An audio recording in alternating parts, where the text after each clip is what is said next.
بسم الله الرحمن الرحيم. اهلا بكم في فقره جديده من فقرات الكوره مع الجوكر. وطبعا يا اخوانا قبل ما نبدا فقرتنا ما تنسوش تدعوا لاخواتكم شهداء غزه، وربنا رب يحفظ اليمن السعيد، وربنا رب ينصر اهل غزه وينصرهم على من عداهم ومن خذلهم. طبعا يا اخوانا نبتدي فقرتنا طبعا بشكر طبعا مستر جوارديولا، طبعا بيب جوارديولا على كلامه طبعا اللي قاله امس على شهداء غزه وعلى اهل غزه، وطبعا بنشكرك يا كابتن جوارديولا.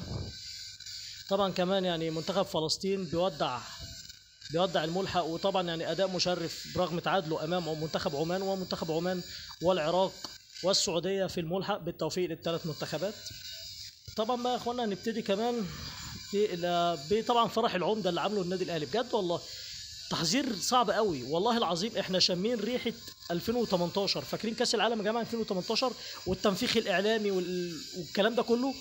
بجد والله هو فين الجهاز الفني للنادي الاهلي عشان يقفل على الكلام ده كله؟ بجد والله فين يعني؟ وحتى كمان الاسئله اللي بتتسال للعيبه اسئله يعني صعبانيه شويه. يعني مثلا حوار الشيبي خلص، ليه بنستضيف الشحات وبنفتح حوار الشيبي تاني؟ حوار البالونه بتاع امام عاشور خلص، ليه بنفتحه تاني؟ ليه مثلا نقول لامام عاشور هو انت هل ترجع لنادي الزمالك تاني؟ ليه الاسئله دي يا جماعه؟ اقسم بالله انتوا رايحين تلعبوا مش رايحين تتفسحوا. يعني بجد والله ده نقوش خطر جامد قوي. نبطل ننفخ، لان بجد الصراحه وضع بقى هيبقى صعب قوي على فكره. طبعا يعني مش هنتكلم عن تصريح ميسي اللي هو اصلا يعني قلناها قبل كده والله. اقسم بالله الكره المصريه مش متشافه، مش عشان النادي الاهلي كبير والكلام، النادي الاهلي كبير وكل حاجه، لكن والله الكره المصريه ما متشافه. لا اهلي بيتشاف ولا زمالك بيتشاف ولا حد ولا الكلام ده بيتشاف. الكره المصريه عامه يعني بالنسبه لاوروبا دي تحت القاع، فمش هنتكلم في الحوار ده. فبجد والله نتمنى فرح بابن العمده ده يخلص ونبطل نستضيف اللعيبه. قفلوا على لعيبه النادي الاهلي، عندها ماتش مهم، اول ماتش الافتتاحيه. طبعا مش هنتكلم على حته ضعف الاقبال والكلام ده حتى الان، يعني هنشوف الكلام ده صح ولا غلط. طبعا يعني اتمنى نادي الاهلي يسمع الكلام ده، واتمنى طبعا تقفلوا على اللعيبه، لان بجد بالطريقه دي شامين ريحه 2018 تاني، كاس العالم بتاع روسيا اللي قعدنا برضه نستضيف فيه اللعيبه ونتكلم على ده شويه ونتكلم على ده شويه ونتكلم على ده شويه، وفي الاخر 3 هزايم. اتهزموا من منتخب اوروجواي ساعتها، وانهزمنا من روسيا، وانهزمنا من السعوديه نفسها. فطبعا كمان يعني هنشوف الكلام ده هيرسى على ايه. هنخش بقى على نادي الزمالك، وجون ادوارد خلاص استلم رسميا مهامه كمدير رياضي.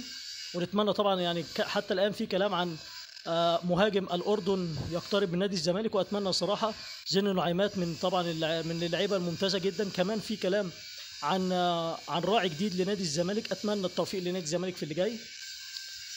طبعا كمان الميركاتو بتاع الانديه، يعني فعلا مانشستر سيتي الان يضم رابع صفقه ليه يعني طبعا ابرزهم ايت نوري اللاعب الجزائري، واللاعب ريان شرقي لاعب المنتخب الفرنسي. كمان يا جماعه انزاجي مدرب المنتخب مدرب الهلال السعودي، وطبعا احنا قلنا الكلام ده. نيجولو كانتي بنسبه كبيره حتى الان رايح الهلال طبعا يعني من اجل المشاركه في كاس العالم.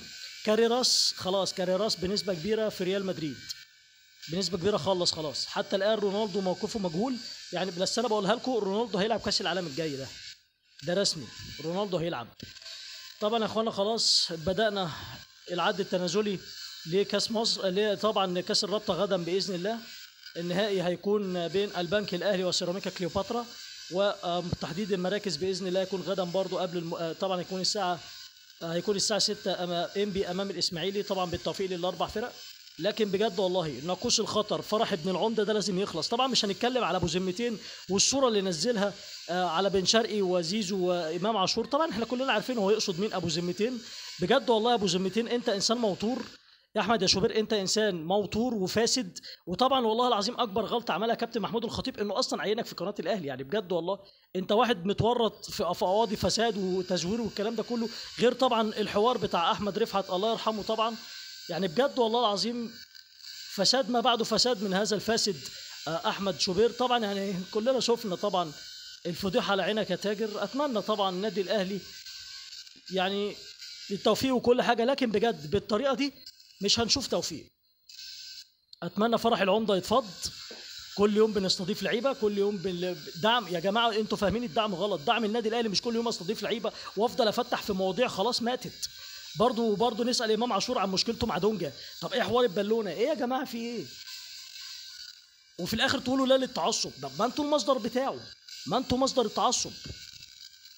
فبجد والله يعني ربنا يهديكم يا محايدين، ربنا يهديكم، لان انتوا بجد اقسم بالله اثبتوا ان انتوا اعلاميين فسده. الاعلام الرياضي فاسد، مفيش ولا اعلامي اقسم بالله، كلهم ما بين واحد بيحب الفلوس، وده طبعا خلاص الطبال ابراهيم فايق، طبعا واحد بسم الله ما شاء الله الفساد في دمه. اذا كان هو احمد شوبير، طبعا واحد ده بيتقال على نفسه في حته تانية، ما اعرفش مين نفسي اعرف فين الحته التانية ده يا فزاهر اللي انت بتقول عليها، اقسم بالله نفسي اعرف ايه هي. يعني طبعا اتمنى التوفيق للاهلي وكل حاجه، لكن برضه فرح العمده لازم يخلص، قفلوا على الفرقه.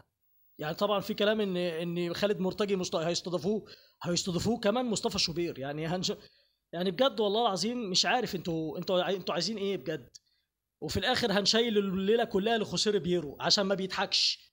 طب ما انت ايه ده انت اصلا انت اصلا من ساعه ما النادي الاهلي سافر كل يوم لعيب، كل يوم لعيب، كل يوم لعيب، ونتكلم في مواضيع هايفه وتافهه. على حتى ما بنقولش طبعا كمان تريزيجيه طبعا بيوجه رساله لميسي، انت لعيب وانا لعيب والملعب يشهد. يا حبيبي مع كل الاحترام، انت يا تريزيجيه نجم وكل حاجه، لكن يعني يا راجل ده انت ميسي بيقول لك انت اكبر نادي في اسيا، يعني حتى ما يعرفش نادي الاهلي ميسي. يعني هنشوف والله، هنشوف طبعا اخرتها. اتمنى يا رب كنت تقلت عليكم. حافظ الله فلسطين، ونختم بخير ختام، وهي الصلاة والسلام على نبينا محمد النبي الأمي الأمين. أترككم في رعاية الله وحفظه، ولكم منه خالص التقدير والحب والاحترام. طبعا يا اخوانا ما تنساش تدعمونا باللايك والشير والسبسكرايب. أترككم في رعاية الله، السلام عليكم.